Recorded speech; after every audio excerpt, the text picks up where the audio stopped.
এই মুরব্বি, আপনি না ভালো মানুষ, আপনার খাদ্য বাসস্থানের সব ব্যবস্থা আছে, এরপর আপনি ভিক্ষা করেন কেন?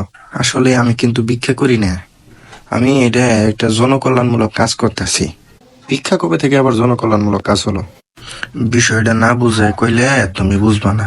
যাই হোক, তো জীবনে তো কম বেশি দান টান করছো করছো না? জি করছি। তুমি খেয়াল করছো কি না আমি জানি না, তবে দান করলে কিন্তু মনের মধ্যে একটা শান্তি লাগে। হ্যাঁ, তা তো লাগে। আসলে এই শান্তিটা দেওয়ার জন্যই আমি আসলে এই কামটা করি। দেখো, এখনকার মানুষ বেশিরভাগ থাকে নানান ধরনের টেনশনে। কারোর ফ্যামিলির সমস্যা, কারোর আত্মীয় স্বজনের সমস্যা, আবার টাকা পয়সার সমস্যা, যত ঝামেলা এখন শুরু হয়ে গেছে। তো এই এতগুলা ঝামেলার মধ্যে মানুষ শান্তি পাইতেছে না। আমিও খেয়াল করে দেখলাম এই আশপাশে এলাকার মধ্যে কোনো ফহির হয় না। এই জন্য আমি অবশেষে এই ভিক্ষার ব্যবসায় নামলাম, যাতে দুইটা টাকা দান করে মানুষ